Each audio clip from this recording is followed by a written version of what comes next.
à USAE et toi? Moi, je suis en administration des finances à USAE. Moi, je suis en diplomatie et relations internationales à USAE. Moi, je suis en journalisme à USAE. Émission ici, c'est USAE. Moi, je suis en communication marketing à USAE. Moi, je suis en droit à USAE. Moi, je suis en gestion des ressources humaines à USAE. Moi, je suis en gestion des marchés publics à USAE.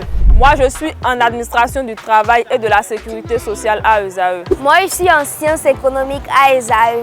Moi, je suis en banque finance à USAE. Moi, je suis en administration générale à USAE. Moi, je suis en audit et contrôle de gestion à USAE. Moi, je suis en sciences juridiques à USAE. Moi, je suis en administration générale et territoriale à USAE. Moi, je suis en transport logistique à USAE. Moi, je suis en gestion des projets à USAE. Rejoignez-moi, c'est la meilleure université. Nous sommes à USAE.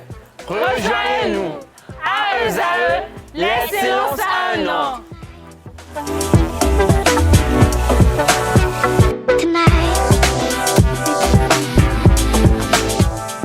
Amis internautes fidèles de USAE TV, bonjour. Dimanche 25 juin 2023, nous sommes ici sur ce plateau ce matin et je reçois pour vous une charmante dame, une dame qui s'est engagée pour la lutte contre une maladie qui fait des ravages ici au Bénin.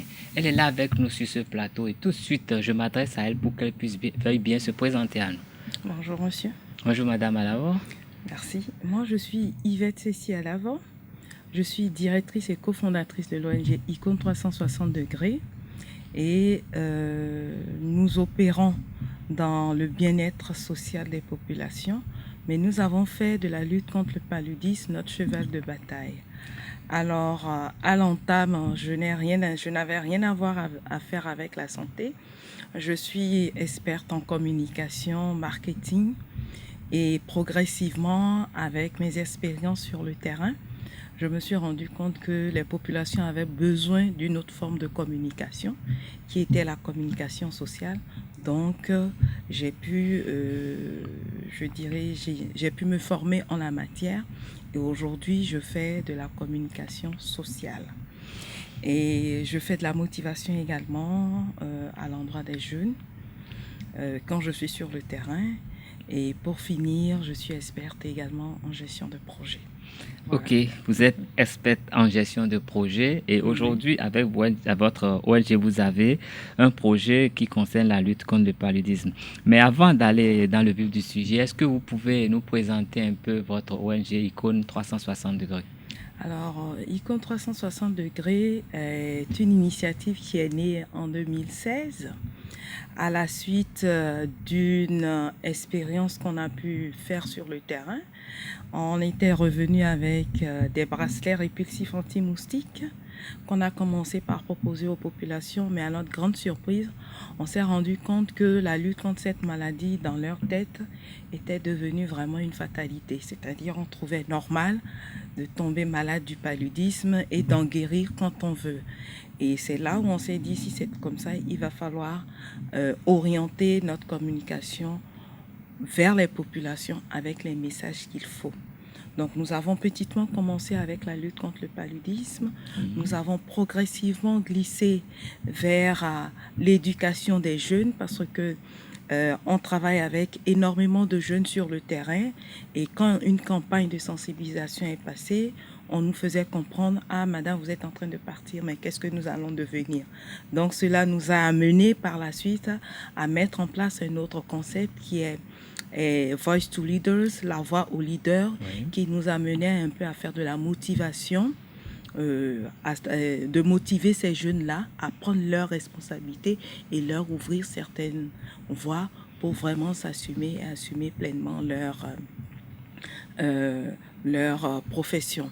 Donc, après ça, on a progressivement glissé vers la lutte contre le cancer du sein.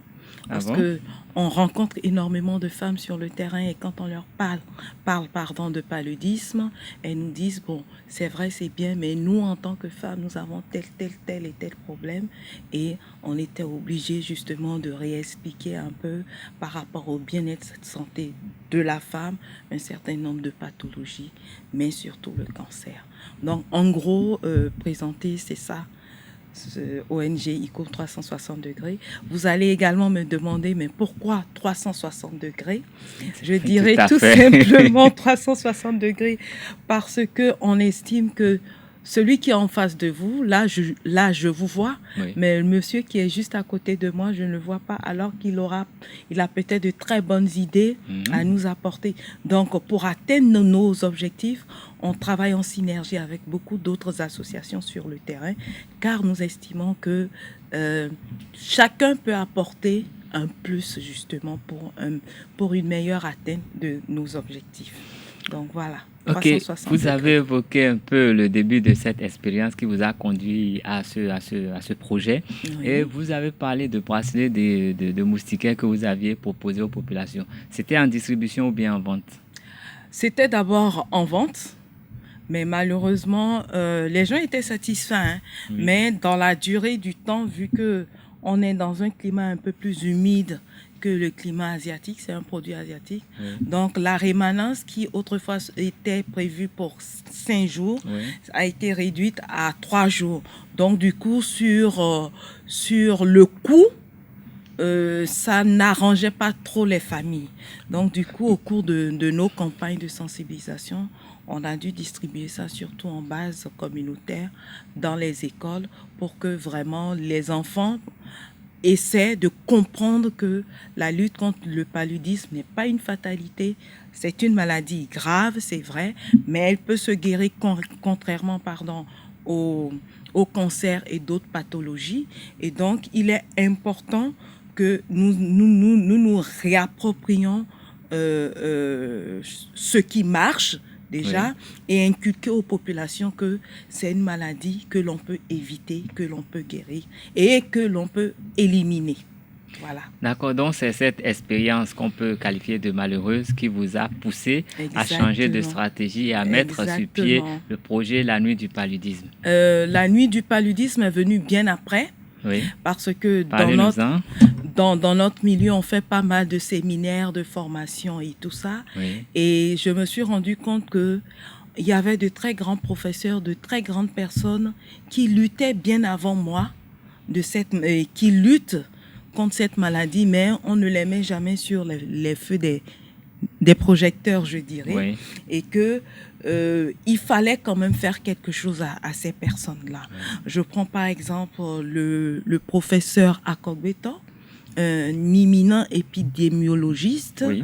Je me suis dit, quelqu'un comme ça qui m'a beaucoup appris quand j'ai commencé cette lutte, je me dis, ce sont des personnes ressources qu'il faut déjà honorer et essayer de voir dans quelle mesure on essaie d'apprendre davantage d'eux pour que le combat puisse se poursuivre. Okay. Donc, il faisait partie des personnes que nous avons honorées l'année dernière.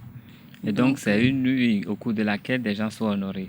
Dites-nous, d'abord, c'est quoi la vision de cette nuit-là? La vision, d'abord, c'est de parler de science et de voir dans quelle mesure les nouvelles découvertes en matière de lutte contre le paludisme sont partagées avec les acteurs du milieu d'abord, et on essaie de voir quelles sont les stratégies qu'on peut mettre en place justement pour ajouter déjà aux stratégies existantes, et à la fin on essaie de célébrer ceux-là qui au cours de l'année ou au cours d'une décennie donnée ont quand même pu impacter positivement justement la lutte contre cette maladie. Ils sont nombreux, c'est vrai, on ne pourra pas primer tout le monde la prochaine fois, mais une sélection a été déjà faite sur un certain nombre d'années pour que progressivement on puisse les célébrer. Vous allez me dire, mais pourquoi les célébrer? Je pense qu'il est vraiment important de célébrer ce genre de personnes pour que le combat, parce que j'avoue que c'est pas facile. Si moi-même je vous dis que depuis 8 ans, ça a été vraiment facile pour moi, je vous dirais non. C'est pas facile parce que il y a beaucoup d'obstacles déjà. Et au-delà de l'obstacle, on a beau milité pour l'éradication, l'élimination de cette maladie, mais elle subsiste toujours. Donc c'est pour amener les uns et les autres à ne pas se décourager, à toujours tenir le cap pour la lutte contre cette maladie, et que vraiment ce qu'ils font est louable et il ne faudrait pas lâcher. Au contraire, il faudrait voir la meilleure manière de pouvoir pérenniser tout l'impact ou toutes les réussites qu'ils ont pu faire au cours de ces nombreuses années de lutte contre cette maladie. Donc, nous devons comprendre que votre objectif, c'est tout faire pour pérenniser déjà les acquis qu'il y a dans la lutte contre le paludisme et susciter d'autres personnes à se joindre à la lutte. À se joindre à la lutte et reconnaître le mérite de ceux-là qui ont déjà apporté plus combattu. Oui. Mais là, votre cible, c'est des intellectuels, c'est les chercheurs, c'est quoi la cible de votre projet? Je dis toujours que la lutte contre le paludisme n'est pas l'apanage de rien que les chercheurs ou de rien que les dirigeants, le gouvernement, le ministre de la Santé. Nous tombons tous malades du paludisme. Le paludisme est une maladie aujourd'hui comportementale, c'est-à-dire que nous avons des comportements qui font que cette maladie persiste dans notre environnement. Donc c'est d'aller à une synergie d'action, c'est-à-dire impliquer tout le monde dans la lutte contre cette maladie à différents niveaux, tant au niveau des populations elles-mêmes, au niveau local et au niveau macro également. C'est important. Impliquer également les entreprises, parce que ce sont les entreprises bien souvent qui paient le lot tribut. Pourquoi je dis le lot tribut? Parce que un employé qui est malade du paludisme et qui vient quand même au travail, son rendement n'est pas à 100%, ou bien il est absent pendant 2-3 jours, mais l'entreprise, ça ne tourne plus. Donc, c'est des questions également qui touchent les entreprises. Et aujourd'hui, avec Speak Up Africa et le mouvement Zéro Palu, je m'engage, il est important que les entreprises également s'engagent et commencent par investir dans la lutte contre cette maladie. Vous avez prononcé une expression anglaise tout de suite, là, Speak for Africa. Speak Up Africa. Speak Up Africa, c'est une ONG. Up Africa. Voilà, okay. C'est une ONG qui travaille avec vous. Qui travaille avec nous justement et qui est essentiellement dans la lutte contre le paludisme. Ok, bon, vous nous avez présenté brièvement votre projet, mais il faut nous dire qu'est-ce qui va se passer précisément le 7 juillet prochain à Zalaï Hotel.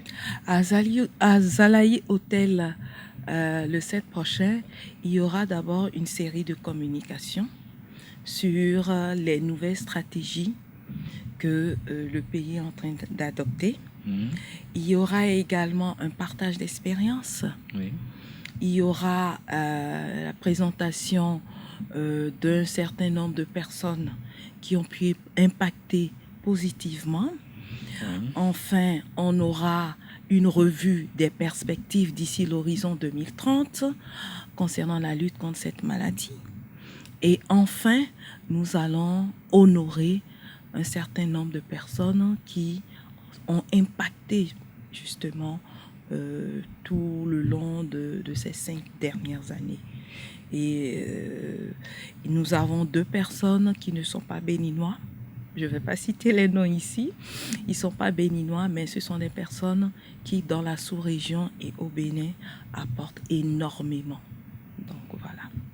Ok, mais j'imagine qu'avec l'agenda annoncé, la soirée risque d'être assez longue là. Nous avons quand même 2 heures chrono pour pouvoir faire tout ça. Rigoureusement. Rigoureusement, oui. Et tout ça, ça va se passer à Zalaï Hôtel de la Plage, qui n'est pas donné. C'est pas le moindre des hôtels ici au Bénin. Et ça suppose que financièrement, vous êtes assis. Comment est-ce que vous arrivez à mobiliser suffisamment d'argent pour tenir le pari chaque année? Alors, tenir le pari chaque année, c'est un parcours du combattant, malheureusement. Mais moi, je suis du genre, quand je crois en quelque chose, j'y vais et j'aime aller à fond. Et quand vous y croyez, votre équipe y croit comme vous? Absolument. D'accord, j'ai toute une équipe qui m'entoure et qui m'aide justement à atteindre mes objectifs. Et je dirais sur le plan financier, il faut vraiment frapper aux portes, il faut vraiment convaincre les gens. Ça ne suit pas toujours, mais par moments, ça suit.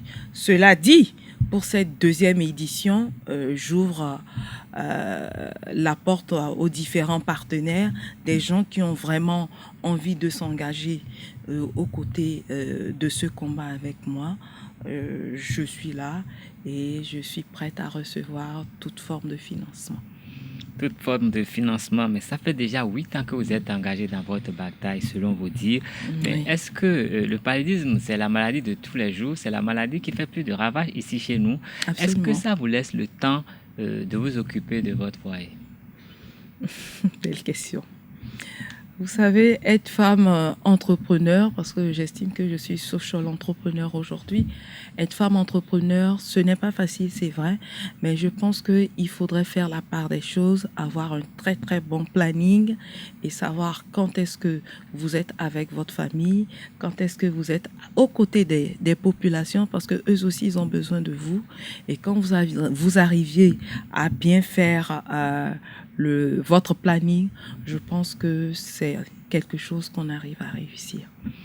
Vous aidez les populations à lutter contre le paludisme, mais chez vous, personnellement, avec votre famille, qu'est-ce que vous faites pour que le paludisme ne vienne pas chez vous? Alors, moi, j'avoue que j'ai horreur des piqûres de moustiques déjà. Je n'aime pas les piqûres de moustiques. Je suis dans une zone plus ou moins marécageuse où je suis souvent envahie par les moustiques. C'est vrai, mais la première formule que j'ai trouvée, c'est de mettre déjà des grillages à mes portes et à mes fenêtres. Première barrière. La deuxième barrière, c'est dormir sous moustiquaire. Je dors chaque jour sous moustiquaire, mes enfants et moi. Et la dernière barrière, c'est-à-dire quand je suis au salon en train de regarder la télé, ce que j'aime faire, c'est pulvériser. Pulvériser pour éviter que les quelques fois où j'ouvre la porte pour aller dehors ou j'ouvre pour rentrer à la maison, les quelques moustiques qui rentrent, j'essaie de les éliminer en même temps. Donc, en somme, je dirais que personnellement, je ne tombe pas souvent malade de paludisme. Je peux faire le palud une fois par an. Une fois par an, mais est-ce que, vous savez, quand on était enfant, nos parents avaient une habitude de bien prévenir le palu en nous donnant des tisanes de façon périodique. Est-ce que de façon périodique, même plus avant ça, il y avait des enfants qui prenaient de la nivaquine, je ne sais pas, il y avait une périodicité pour ça. Est-ce que vous avez recours à ce genre de produits toujours pour prévenir le paludisme chez vous? Alors, personnellement, je n'ai pas recours à ce genre de service. Pourquoi? Parce que je ne sais pas comment doser ces tisanes-là pour pouvoir administrer à mes enfants. Donc, du moment où moi, je sens qu'il y a de la fièvre, il y a de la fatigue, j'essaie de suivre pendant les 2 premiers jours. Et si ça ne va pas, je me présente au centre de santé le plus proche où on essaie de me faire la goutte épaisse ou le TDR, le test de diagnostic rapide, pour voir si vraiment l'enfant est malade de paludisme et si oui, quelle est la charge virale qu'elle porte. Et après ça, le médecin nous prescrit les médicaments qu'il faut. Je pense qu'aujourd'hui, dans notre combat, c'est l'une des meilleures méthodes de guérison que l'on propose, parce qu'en réalité, qu'est-ce qui se passe aujourd'hui? Dès qu'on sent un peu de fièvre, dès qu'on a un peu de maux de tête, on est un peu fatigué, on attribue tout au paludisme. Alors qu'il y a d'autres pathologies qui ont les mêmes symptômes au début. Donc, il est vraiment important que on puisse détecter de quoi le malade souffre avant d'administrer justement l'antipaludéen. Pourquoi on veut que ce soit ainsi? Parce que ça nous permet d'éviter les résistances. Je m'exprime. Un corps qui n'est pas souvent malade ou qui est très peu malade, mais malgré ça, il utilise de fortes doses de médicaments. Le jour où il sera réellement malade, la même dose de médicaments ne répondra plus à son traitement. Tout simplement parce que son corps a déjà été habitué à ce médicament. Donc, il faut aller à des médicaments plus forts. Ce qui a fait que la chloroquine, la nivaquine aujourd'hui ne sont plus des produits qu'on utilise, c'est parce que à un moment donné, on s'est rendu compte que cela ne fonctionne plus. Donc aujourd'hui, nous avons d'autres produits qui sont utilisés justement dans nos formations sanitaires pour guérir cette maladie. Et il est important de faire le test de diagnostic rapide. Je le dis et je le répète. Cela va nous éviter d'aller très vite aux résistances aux médicaments. Oui, mais est-ce que votre campagne, vous faites beaucoup de choses contre le paludisme et nous venons d'évoquer un aspect qui touche une grande frange de notre population parce que vous voyez ces personnes qui tous les matins s'alignent pour prendre telle tisane, même dans nos campagnes, mais est-ce que ceux-là, ils reçoivent un écho de tout ce que vous faites pour freiner la propagation du paludisme? Oui, ils reçoivent un écho. Je ne dis pas forcément que les tisanes, elles ne sont pas bonnes. Non, aucunement.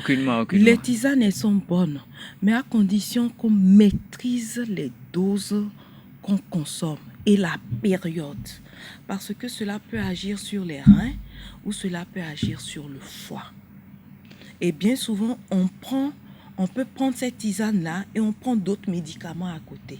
Le mélange, c'est ce que nous refusons.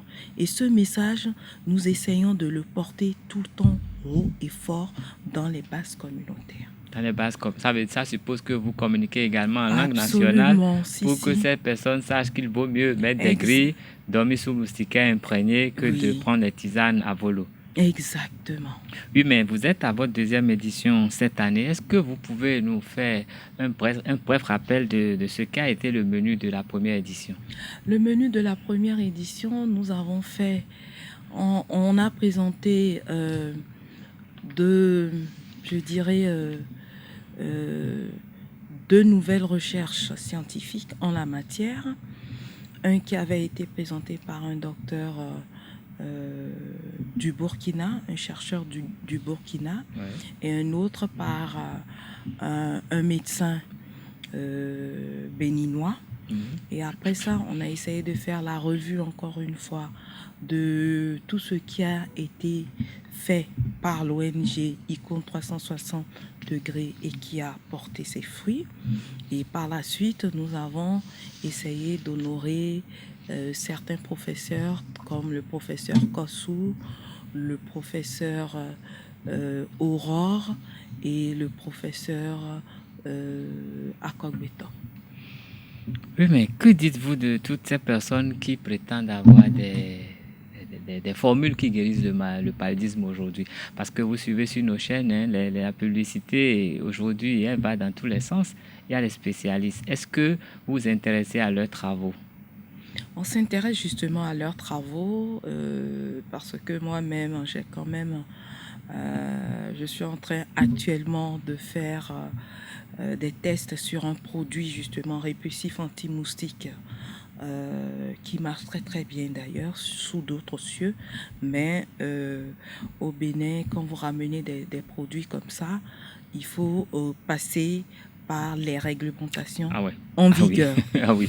Donc voilà, juste pour vous dire qu'il y a des produits, et ce produit-là est d'ailleurs africain, il y a des produits qui se font, il y a des produits qui marchent, mais malheureusement nous avons sur le plan déontologique, et vu que nous appartenons à l'OMS, il y a énormément d'étapes à franchir avant d'obtenir le OK de l'OMS. N'oublions pas que la santé, c'est très fragile. On ne peut pas donner aux populations du n'importe quoi quand on veut, comme on veut. Donc, il est important de respecter les procédures en vigueur dans le pays. Et quand c'est fait, on peut aller même au niveau le plus haut. Eh bien, le 7 juillet prochain, ce sera la nuit du paludisme, la deuxième édition, qui a pour slogan « Zéro piqûre, zéro palu, je m'engage et je passe à l'action ». Pourquoi avoir choisi cette date qui coïncide avec la période de la distribution des moustiquaires imprégnés?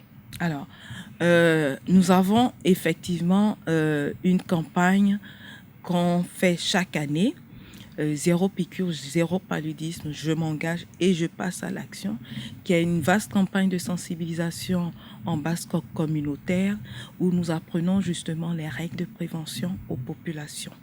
Cette année, nous avons fait cette campagne en même temps que le 25 avril où nous avons célébré la Journée internationale du paludisme, qui s'en est suivie d'une quinzaine justement de sensibilisation en base communautaire. Donc, pour clôturer justement toutes ces sensibilisations que nous avons faites, nous avons commencé justement depuis avril. Nous avons voulu tout simplement choisir cette période-là parce qu'elle coïncide parfaitement justement avec la distribution des moustiquaires, laquelle justement on communique là-dessus, on a communiqué là-dessus, on a sensibilisé les uns et les autres là-dessus. Donc il était normal que une telle activité se fasse au moment où justement on est en train de faire cette sensibilisation pour donner encore un peu plus d'écho et faire comprendre aux populations que tous ensemble, il est capable de se mettre ensemble pour éradiquer cette maladie. C'est bon, vous êtes dans un combat louable, mais quelles sont vos perspectives? Nos perspectives, les perspectives pour ICO 360 degrés, c'est de voir beaucoup plus de gens s'engager aux côtés de cette lutte-là. Okay. Première chose. Deuxième chose, c'est de voir les populations réellement adopter les bons gestes. Okay. Troisième chose, c'est de faire en sorte que nous, on investit beaucoup plus dans la recherche sur le plan national. Et la dernière chose, c'est réellement de voir ce combat qui, jusqu'aujourd'hui, quand on voit un peu tout ce qui se fait en matière de lutte contre le paludisme, c'est beaucoup plus les partenaires techniques et financiers qui injectent le plus gros chiffre dedans. Et aujourd'hui, progressivement, nous, on est en train de se dire qu'il faut que on apprenne de tout ce qui a été fait comme stratégie sur le terrain et que nos États, nos populations également arrivent à faire cette lutte-là par elles seules. Ce n'est pas encore le cas, on le fait, mais il faut beaucoup plus d'implication, une plus forte implication de l'État central et une plus forte implication des entreprises et des populations elles-mêmes pour réellement arriver à cette éradication. Vous l'avez évoqué à la fin de votre propos, vous avez parlé des populations. Cette émission tend déjà à sa fin et je voudrais savoir si vous avez un message spécial pour les populations. J'ai un message spécial pour les populations et un message spécial pour les autorités locales. Allez-y. Nous sommes en pleine pluie. Nos routes sont jonchées d'eau. Parfois même, c'est très verdâtre. Je voudrais d'abord lancer un appel à toutes les mairies pour que, je dirais mairies, autorités locales, pour qu'elles essaient de jouer leur partition. Quand il y a trop d'eau qui se trouve quelque part, c'est un nid favorable pour les moustiques. Donc, il faut vraiment déjà lutter contre, faire une meilleure lutte antivectorielle, c'est-à-dire éviter qu'on ait trop d'eau stagnante dans nos rues, parce que ces eaux-là font des moustiques et après rentrent dans nos maisons pour piquer nos enfants. Et ce sont nos enfants qui payent le plus lourd tribut dans cette lutte-là. Donc, mon message à leur endroit, c'est ça. Et les populations, je vais leur demander tout simplement de respecter les règles de prévention contre le paludisme. La meilleure des barrières, c'est dormir sous moustiquaire. Les moustiquaires seront distribués bientôt, je crois même que la distribution... À partir du lundi prochain. Voilà. Et il est important qu'ils aillent déjà chercher leurs moustiquaires et une fois qu'ils aient cherché ces moustiquaires-là, qu'ils dorment sous moustiquaires. C'est très important. Pas pour faire du jardinage. Ah, surtout pas. Surtout pas, parce que ça se voit également. Ah oui. Surtout pas. Oui. Et ça également, pendant longtemps, on l'a dit sur le terrain. Mais la répétition finit par devenir une habitude et les populations, justement, adoptent les bons gestes qu'il faut. Oui. Donc, il est important qu'on aille chercher ces moustiquaires et qu'on respecte toutes les autres règles de prévention. Voilà. Un mot de fin? Un mot de fin, je dirais tout simplement que je lance un appel à tous les partenaires qui ont bien envie de nous soutenir, de venir le faire. Je pourrais laisser un numéro où on pourra nous contacter, le 95 21 110 110, où on peut nous contacter et nous soutenir. Voilà. Voilà, ce sera tout pour cette édition de l'émission L'Invité. Ce jour, nous avons reçu Madame Yvette Cessi Alavo. Elle est cofondatrice et directrice de l'ONG Icône 360 degrés. Elle est venue nous parler de la nuit du paludisme avec un slogan à l'appui. Ça, c'est le slogan de la campagne « Zéro piqûre, zéro palu, je m'engage et je passe à l'action ». Et elle nous a invités à faire attention à éviter les eaux stagnantes. Elle nous a invités à dormir sous moustiquaires imprégnés. Elle nous a invités à aller chercher les moustiquaires imprégnés et à passer tout de suite dans un centre de santé quand nous soupçonnons le paludisme et d'éviter l'automédication. Je crois que j'ai été fidèle, madame Alavo. Ok, donc voilà, nous disons merci à Madame Alavo qui est venue non seulement nous parler de son projet, mais qui est également venue nous donner des conseils en matière de prévention de notre propre santé. Merci à vous, chers amis internautes, qui nous avez suivis ce dimanche. Merci infiniment. Je vous donne rendez-vous le dimanche prochain pour un autre numéro.